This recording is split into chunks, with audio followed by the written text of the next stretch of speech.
여러분, 인기 개그맨 박수홍 씨를 아시나요? 전도 월간지에 아름답게 살아가는 한 사람이 있습니다 하며 박수홍 씨를 소개하고 있습니다. 누가 행복할까? 사람이 아름답게 살아간다면 행복한 것입니다. 하나님께서 그를 그렇게 지으셨고 만드셨기 때문에 그렇습니다. 에베소서 2장 10절에 우리는 그의 만드신 바라 그리스도 예수 안에서 선한 일을 위하여 지으심을 받은 자다. 사람이 하나님께서 만드신 목적대로 살아갈 때 그는 행복합니다. 그런데 만드신 목적과 달리 순리가 영리가 될 때 고통이 찾아오는 것입니다. 사람의 욕심 때문에 또 죄 때문에 자꾸만 순리를 벗어나게 됩니다. 그러므로 그것이 고통이 되고 그리고 그것이 행복을 잃어버리게 하는 것입니다. 죄는 바꾸는 것이고 삐뚤어지게 하는 것이죠. 죄는 하마르티아, 방향을 바꾸는 것, 목표물을 빗나가게 하는 것입니다. 하나님의 영광을 위하여 걸어가야 할 존재를 인간의 욕망과 욕심을 위하여 살아가도록 방향을 바꾸는 것, 그것이 죄입니다. 하나님의 뜻과 목적을 위하여 살아가야 할 존재를 정욕과 이기의 목적을 갖고 살아가게 하는 것, 그것이 방향을 바꾸는 것, 그것이 죄입니다. 그러면 아름다움이 사라지고 본래 하나님의 형상, 본래 하나님의 창조의 목적, 아름다움이 사라지게 되고 참된 행복, 하나님 앞에 영광을 돌리고 그의 뜻을 쫓아 걸어가는 진정한 즐거움과 기쁨, 행복을 잃어버리게 되고 점점 하나님의 길에서, 믿음의 길에서 멀어지게 되는 것입니다. 인생의 빛이 사라지게 됩니다. 여러분, 두 갈래길이 있습니다. 팻말이 있습니다. 이쪽 길과 저쪽 길로 나누어져 있습니다. 한쪽 길은 낭떠러지로 가는 길이고 한 길은 마을로 가는 길입니다. 사람들은 그 팻말을 보고 마을을 향하여 갑니다. 그런데 어떤 장난꾸러기가 장난으로 팻말의 방향을 돌려놓았습니다. 사람들은 그 팻말을 보고 그 방향을 향하여 걸어가지만 목적지에 다다르고 나서 잘못 왔구나, 방향을 잘못 잡았구나 하고 후회하게 됩니다. 그래서 마귀는 속이는 자입니다. 그래서 마귀는 거짓의 영입니다. 사람들로 하여금 속이고 잘못 살아가게 하는 것, 삶의 방향을 돌려놓고 잘못된 목적지에 도착하게 하는 것, 나중에서야 깨닫고 내가 잘못된 방향을 쫓아 걸어갔구나 하고 후회하게 하는 것입니다. 욕망의 끝은 낭떠러지이고 탐욕의 끝은 파멸입니다. 그런데 그 길이 옳은 줄 알고 가지만 결국은 후회하게 됩니다. 신앙생활도 그렇습니다. 기쁨의 신앙생활이 되어야 하는데, 사랑의 신앙생활이 되어야 하는데 방향을 잘못 알게 되면 잘못된 관계로 전락하게 되는 것입니다. 이유 없는 미움과 판단, 이유 없는 정죄로 허송세월하게 되고 에너지를 낭비하게 되고 그릇된 목적지를 향하여 가게 되는 것입니다. 사랑하는 여러분, 우리는 복 있는 길을 가도록 부름받은 자들입니다. 우리는 멸망의 길, 저주의 길을 가고자 하는 자들이 아닙니다. 우리는 하나님을 사랑함으로 하나님 내 영혼이 복된 길에 있기를 원합니다. 하나님 나와 사랑하는 이들이 승리의 길에 서 있기를 원합니다. 한 번 가면 다시 못 올 길인데 내가 가는 길이 바른 길인가요? 내가 가는 길이 주님 가신 그 길을 걸어가는 것인가요? 내가 오늘도 그리스도의 형상을 닮아가는 그 길을 걸어가고 있는 것인가요? 내가 오늘도 예수 안에서 살아가고 있는 것인가요? 과연 이 길 끝에는 무엇이 있을까요? 겸손히 우리가 은혜를 구해야 합니다. 내가 지금 바른 방향을 쫓아서 올바르게 하나님 섬기고 있습니까? 내가 오늘도 예수님을 닮아가고 있습니까? 오늘도 겸손하게 하나님의 뜻을 찾는 삶이 되어야 합니다. 왜냐하면 방향이 바꾸어진다면 아무리 열심히 할수록, 열심히 하고 열심히 빨리 갈수록 바꾸어진 방향일수록 더 그것은 오류가 크기 때문에 그렇습니다. 사랑하는 성도 여러분, 우리가 속지 말아야 합니다. 하나님이 계획한 목적과 뜻을 바로 알아서 그의 길을 따라 걸어가는 여러분 되시기를 주님의 이름으로 축복합니다. 그러면 우리가 주의 뜻을 쫓아서 바르게 걸어가면 하나님께서 반드시 여러분에게 행복을 주시고 기쁨을 주실 것을 믿습니다. 그런데 저에게는 또 하나의 박수홍 전도지라는 것이 있는데 앞부분에 박수홍 씨를 인터뷰한 내용과 뒷부분에 전도 메시지를 담은 부분입니다. 사실 우리 각 사람이 이 땅 위에서 살아있는 전도지가 되는 것이 하나님의 뜻입니다. 누군가 나를 보고 하나님을 알게 되는 것, 그것이 합당한 성도의 삶입니다. 누군가 나를 보고 나도 내가 믿는 예수님을 믿고 싶다, 나도 너와 같은 그런 삶을 살고 싶다 말하게 하는 것이 참된 증인의 삶입니다. 그래서 성경은 너희는 그리스도의 향기다, 너희는 그리스도의 편지다 라고 말했습니다. 그러한 삶을 살아가는 것이 내가 지금 바르게 걸어가는 것이고, 그것이 행복이고 그것이 축복입니다. 링컨은 40이 되면 자신의 얼굴에 책임을 져야 한다라고 했는데, 성도는 신앙의 결과인 전도의 열매에 대해서 책임을 느낄 수 있어야 합니다. 내가 너를 세상에 보낸다, 증인의 삶을 살거라, 너희는 세상의 빛이니라. 우리가 그렇게 살고자 할 때 하나님께서는 함께 하시는 증거를 보여주시고 함께 하시는 열매를 맺게 하시는 것입니다. 사람들은 보고 있습니다. 세상에 믿지 않는 사람들은 보지 않는 것 같지만 우리를 보고 있습니다. 믿는다고 하는 내가 과연 어떻게 살아가는지 보고 있습니다. 내가 정말 하나님을 사랑한다고 말하는데 너의 삶이 어떤지, 그분의 뜻대로 살고 있는지 보고 있는 것입니다. 이스라엘 백성들은, 이스라엘 백성 전체는 증인 공동체입니다. 여호와 하나님이 그 시대의 다신교, 수많은 신들이 있다고 믿는 세대 속에서 오직 유일하신 하나님, 여호와 하나님, 그 하나님이 참된 하나님이심을 보여주시고 나타나도록 부름받은 백성이 이스라엘 백성입니다. 그래서 그들은 증인 공동체로 존재하는 겁니다. 하나님은 한 분이시다, 참된 하나님은 한 분이시다, 살아계신 하나님 한 분이시다.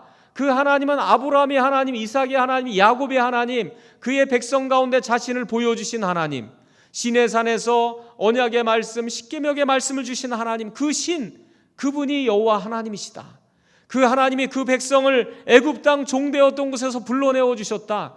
광야의 길을 40년을 걸어가는데 낮에는 구름 기둥, 밤에는 불 기둥으로 인도하시고 만나를 먹여주시고 메추라기를 보내주신 그가 누구시냐? 그분은 하나님이시다. 자, 이스라엘 백성 저들을 보라. 저들을 보면 하나님이 살아계신 증거가 보여지지 않고 그분이 한 분 하나님, 오늘도 살아계서 역사하시는 참신인 것이 나타나지 않느냐?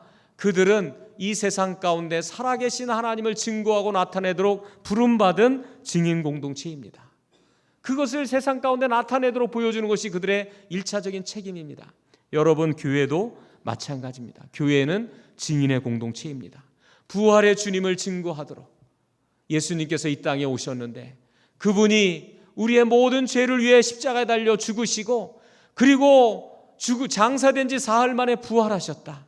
그분은 하나님이셨다. 참된 하나님이시다. 우리의 구원자가 되신다. 부활의 주님을 보여주고 나타내도록 증거하는 증인의 공동체입니다.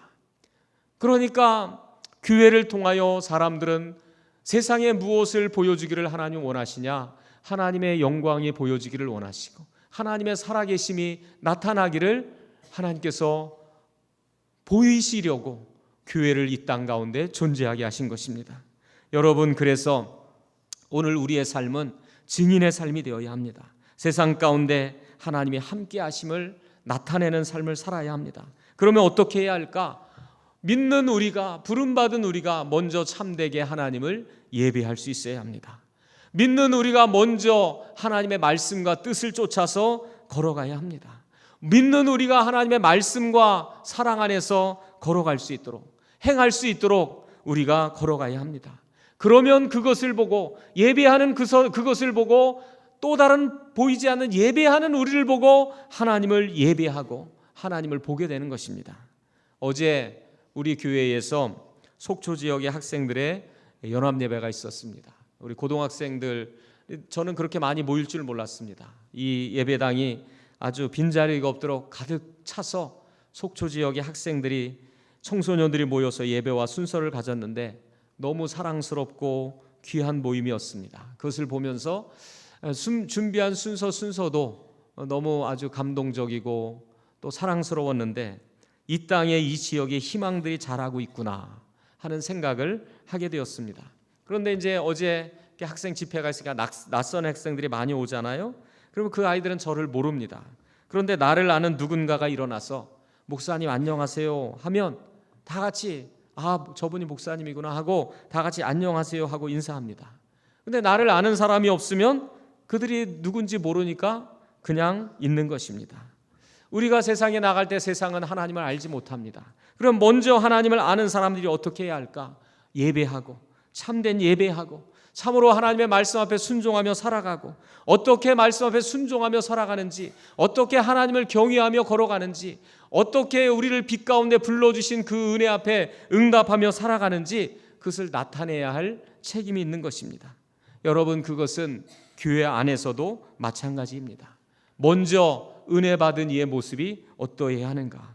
그러면 그들이 그것을 보고서 그렇게 하고, 아, 하나님을 사랑하는 삶은 저런 것이구나, 하나님을 경외하는 삶은 저런 것이구나, 은혜 받고 성령이 그 안에서 역사하는 모습은 저런 것이구나 하고 그것을 바라보고 믿게 되고 따라하는 것입니다. 오늘 말씀에 뭐라고 이야기하냐면, 너희는 영광의 주를 믿는 자들이 아니냐, 너희는 약속의 나라를 얻게 된 자들이 아니냐라고 묻고 있는 것입니다. 너희는 하나님이 내게 구원을 주시고 은혜를 베풀지 않았느냐, 내가 은혜를 받았다고 말하지 않느냐, 내가 구원의 하나님 영광의 주님을 믿는다고 말하지 않느냐. 그런데 그렇게 그 안에 있는 미움과 탐심의 마음으로 교회 안에서 행동한다면 어떻게 되겠느냐 하는 것입니다. 그것이 정말 내가 하나님을 사랑한다고 먼저 은혜 받은 너의 모습이냐라고 묻고 있는 것입니다. 여러분, 새가족이 오면 낯선 이에게 먼저 눈을 맞추고 눈이 맞아졌을 때 가장 행복한 미소를 띄워주고, 그리고 짧은 한마디라도 깊은 환영의 말을 나눌 때 그는 다른 것은 다 잊어도 나를 보고 환영한 그 느낌은 오래도록 간직하게 됩니다. 그리고 그의 마음속에 그것은 무엇보다도 강력한 메시지로 남게 됩니다. 왜냐하면 당신이 그리스도의 편지이기 때문에 그렇습니다. 오늘 말씀에도 교회 안에 있는 자들에게 잘못된 편견과 차별, 그릇된 행동에 대해서 경계하고 있습니다. 왜 그래야 할까? 너희는 영광의 주님을 믿는 자들이다. 왜 그래야 할까? 너희는 영광의 주님을 나타내야 할 증인의 책임이 있는 사람들이다. 너희는 그리스도의 편지이다. 그래서 베드로서에 보면 누군가 내게 내 속에 있는 비밀에 대하여 묻거든 항상 대답할 말을 예비하되 온유함으로 하라. 사랑하는 여러분, 사람이 하나님의 영광을 위한 참된 도구가 될 때, 그리고 그의 뜻을 따른 사랑의 도구가 될 때 하나님은 그 인생을 행복하게 하십니다. 하나님은 그 인생에 복을 주십니다. 하나님은 그런 교회를 행복하게 하시고 그런 가정을 행복하게 하십니다. 할렐루야. 그 박수홍 전도지의 마지막 인터뷰한 끝부분에 이런 내용이 있습니다. 인터뷰한 내용을 마무리하면서 이렇게 기록합니다.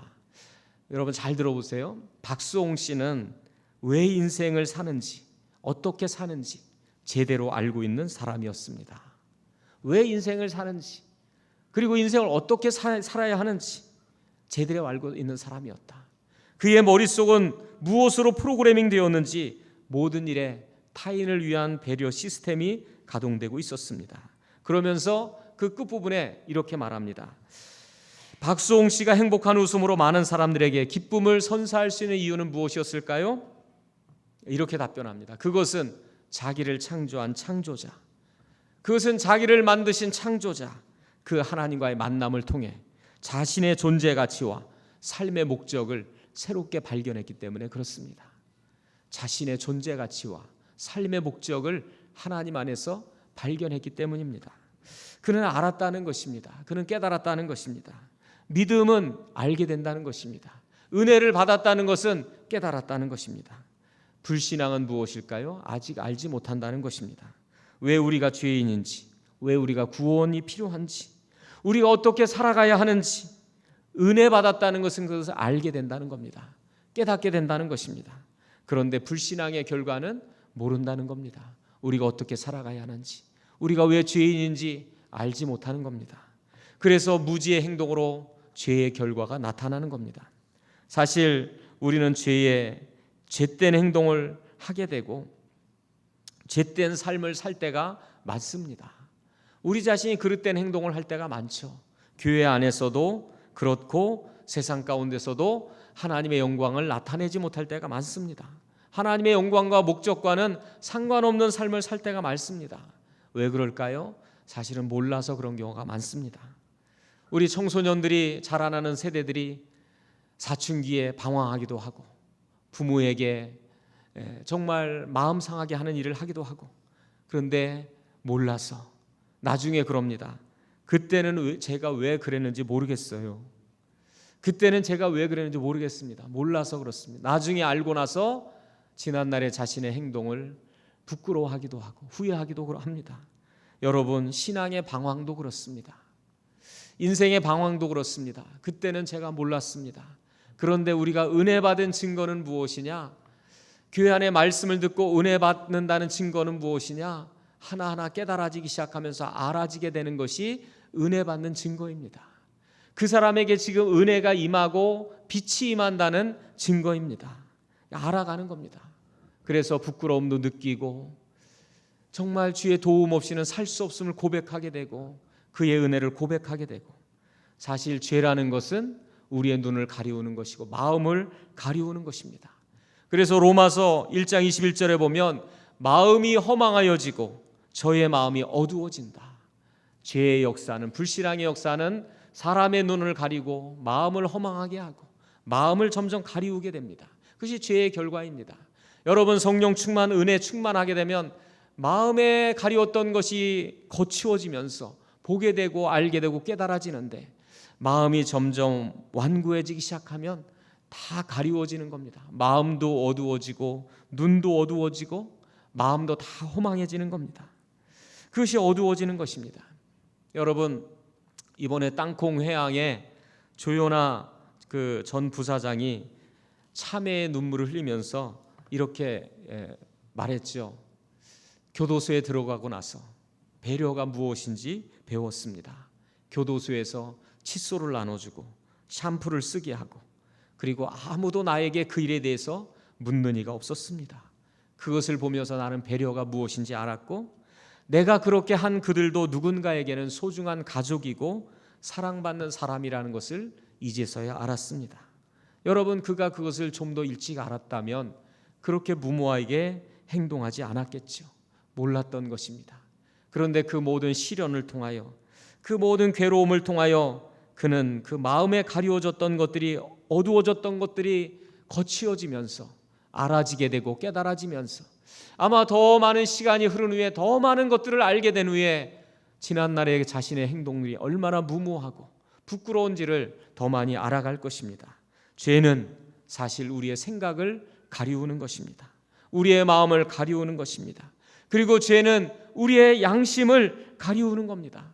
그래서 우리는 십자가 앞에 나와야 합니다. 그래서 우리는 날마다 은혜의 보좌 앞에 서야 합니다. 날마다 우리는 은혜의 빛이 우리를 비추기를 사모하고 갈망해야 합니다. 오늘도 내 눈이 가리우고 마음이 가리워서 옳다고 행동하는 그 모든 행동들이 먼 훗날에는 부끄러운 모습으로 비춰질 수 있습니다. 여러분, 오늘 말씀은 교회 안에서 일어나는 그릇된 행동들을 책망하고 있습니다. 이것은 이 당시의 상황이지만 오늘 우리 교회 안에서도 우리가 믿는다고 하면서 마음이 가리워지고 부끄러운 행동을 하는 모습이 얼마나 많이 있습니까?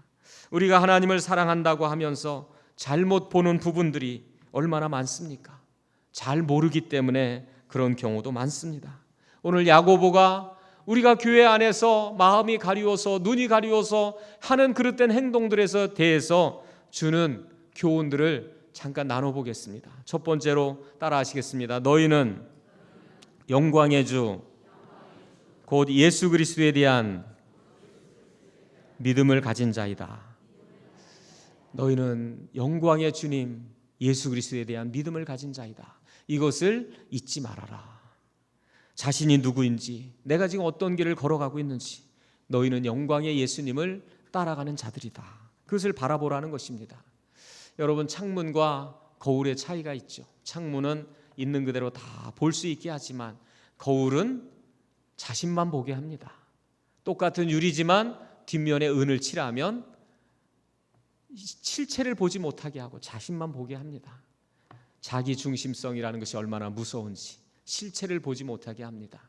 이기심이라는 은을 칠하게 되면 그것이 얼마나 무서운지, 똑같은 사람이지만 어떤 이는 똑같은 실체를 보고 똑같은 상황을 보지만 어떤 이는 다 모든 것을 자신을 투영해서 보게 됩니다. 있는 현실을 다 제대로 보지 못합니다. 내 행복, 내 가정, 내 쾌락, 온통 나라는 쳇바퀴 속에서 살다가 끝이 납니다. 모든 것을 자기 중심으로 판단하고 모든 것을 자기 중심으로 해석합니다. 신앙도 그렇습니다. 잘못된 이기심의 거울이 들어가면 하나님을, 모든 것을 나를 위한 하나님, 나 중심의 하나님, 모든 것을, 모든 체험을 자기를 위해서만 해석하는 하나님. 여러분, 그것이 하나님은 나를 사랑하신다, 옳은 말이죠. 위험한 말이기도 합니다. 하나님께서 나를 위해서 이 일을 하셨다, 옳은 말입니다. 그러나 위험한 말이기도 합니다. 그 이기심이 오늘 교회 안에서의 그릇된 태도를 보이게 한 것이다. 한 영혼은 천하보다 귀하다, 귀한 것이죠. 그러나 그 한 영혼, 예수님을 따르는 그 한 영혼이 너무나도 귀하다는 것입니다. 우리의 삶이 어디를 향하느냐에 따라서 우리의 가치가 달라지는 것입니다. 참된 주인을 따를 때 그 영혼의 가치가 달라지는 겁니다. 여러분, 개가 있는데 그 개가 누구를 따라가느냐, 개장수를 따라가느냐, 그의 주인을 따라가느냐에 따라 그 개의 가치가 달라지는 겁니다. 우리가 품고 있는 것이 유정란이냐 무정란이냐에 따라서 21일 지난 후에 결과가 달라집니다. 생명을 품고 있으면 시간이 지나면 생명의 열매를 얻게 되지만 생명이 없는 것은 썩은 것을 얻게 됩니다. 욕심과 탐욕, 생명 없는 것을 품고 살아간다면 여러분, 우리의 마음속에 하나님의 영광을 품고 살아계신 그리스도의 말씀을 품고 생명을 품고 걸어가면 생명의 역사가 나타날 줄로 믿으시기 바랍니다. 우리가 하나님을 사랑하는 마음으로 살아가야 합니다. 하나님의 영광을 나타내야겠다는 그런 간절한 마음을 가지고 그 뜻을 구하며 걸어가시기를 주의 이름으로 축원합니다. 그러면 그것을 품고 걸어가는 삶은 헛되지 않아서 반드시 구원의 열매로, 생명의 열매로 나타나게 될 것입니다. 여러분, 너희는 영광의 주 예수 그리스도를 믿는 자이다. 내가 누구인지를 바로 알라는 겁니다. 너는 누구이냐? 우리는 영원한 기업을 얻기 위해 부름받은 자입니다. 그래, 영원한 기업을 향해서 지금 걸어가는 것입니다. 히브리서 9장 15절에 부름받은 것은 영원한 기업을 얻기 위함이다. 여러분, 우리는 무엇이냐? 하나님의 뜻을 행하기 위해 부름받은 겁니다. 하나님의 뜻을 행하는 것이 성도의 마땅한 삶입니다. 요한일서 2장 17절에 이 세상도 정욕도 지나가되 오직 하나님의 뜻을 행하는 이가 영원히 거한다 그랬습니다. 두 번째, 오늘 야고보가 주는 교훈은요, 한번 따라 하시겠습니다. 참으로 누가 유익한가? 정말 하나님 앞에 누가 유익한가? 그 당시에 사람들은요, 좋은 옷을 입고 오고, 그리고 부자가 오고, 이 사람이 참 유익한 사람, 나에게 유익한 사람일 거야, 우리 모임에 유익한 사람일 거야 하고 더 환영하고, 가난한 사람이면 아유 그냥 부담스럽네, 별 도움이 안 되겠네 하고 환영하지 않고, 비단 이것이 한 예의지만, 그런데 하나님께서 뭐라고 말씀하셨냐면, 우리 7절, 그들이 그렇게 유익하다고 생각하고 인간적인 기준으로 그에게 필요하다고 생각하고 인간적인 기준으로 합당하다고 한 그들이 어떻게 했느냐. 7절 같이 읽습니다. 시작. 그들은 너희에게 대하여 일컫는 바 그 아름다운 이름을 비방하지 않으냐. 결국 아름다운 이름을 비방했지 않느냐. 6절 같이 읽습니다. 시작. 너희는 도리어 가난한 자를 업신 여겼도다. 부자는 너희를 억압하며 법정으로 끌고 가지 아니하느냐. 내가 인간적인 기준으로 그렇게 소중하다고 필요하다고 한 그 사람이 너를 비방하지 않느냐, 너를 억압하고 법정으로 끌고 가지 않느냐. 여러분, 하나님 앞에 유익한 존재가 있고 무익한 존재가 있습니다. 그런데 하나님의 기준이 다르다는 것입니다. 믿음의 부요함을 갖고 어떤 마음을 갖고 있느냐에 따라 그가 유익을 줄 수 있습니다. 중요한 것은 우리의 마음입니다. 어떤 마음? 중요한 것은 우리의 믿음입니다. 여러분, 돈이 많고 부자가 교회에 왔다고 해서 그가 교회에 도움이 되지, 전혀 도움이 되지 않는 경우도 있습니다. 또 돈이 많고 부자 남편을 만났다고 해서 내 삶의 행복에 전혀 도움이 되지 않는 경우도 있습니다.